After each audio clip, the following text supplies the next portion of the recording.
John 21, fish for breakfast with the risen one. After these things, Yeshua revealed himself again to the disciples at the Sea of Tiberias. Now here is how he appeared. Simon Peter, Thomas called the twin, Nathanael of Cana in the Galilee, the sons of Zebedee, and two of the other disciples were together. Simon Peter said to them, "I'm going fishing." "We're coming with you too," they said. They went out and got into the boat, and that night they caught nothing. At dawn, Yeshua stood on the beach, but the disciples didn't know that it was Yeshua. So Yeshua said to them, "Boys, you don't happen to have any fish, do you?" "No," they answered him. He said to them, "Throw the net off the right side of the boat and you'll find some." So they threw the net, and they were not able to haul it in because of the great number of fish. Therefore the disciple whom Yeshua loved said to Peter, "It's the Lord." When Simon Peter heard that it was the Lord, he tied his outer garment around himself, for he was stripped down for work, and threw himself into the sea. But the other disciples came in the boat from about 200 cubits offshore, dragging the net full of fish. So when they got out onto the land, they saw a charcoal fire with fish placed on it, and bread. Yeshua said to them, "Bring some of the fish you've just caught."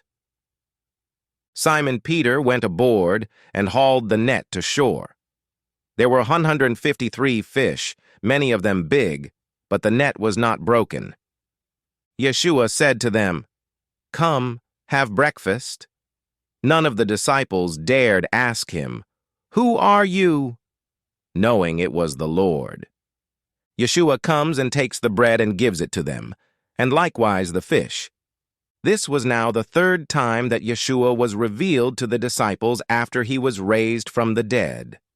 Love restores. Peter.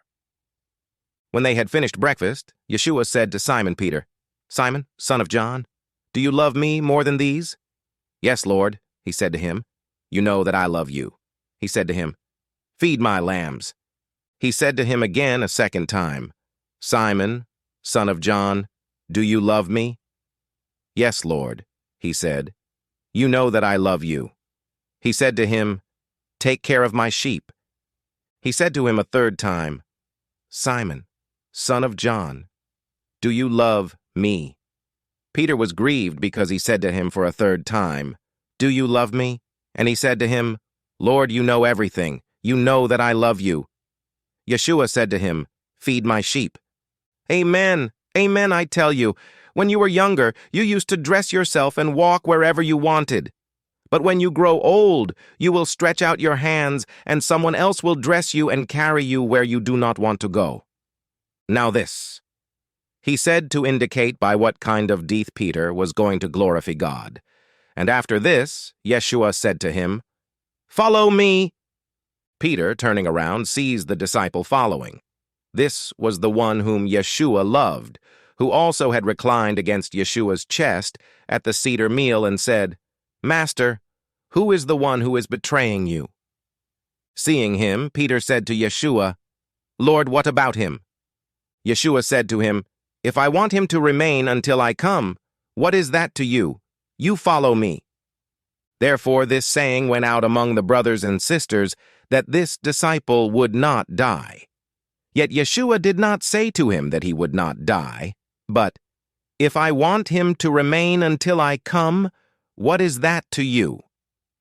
John's witness. This is the disciple who is an eyewitness of these things and wrote these things. We know that his testimony is true. There are also many other things that Yeshua did. If all of them were to be written one by one, I suppose that not even the world itself will have room for the books being written.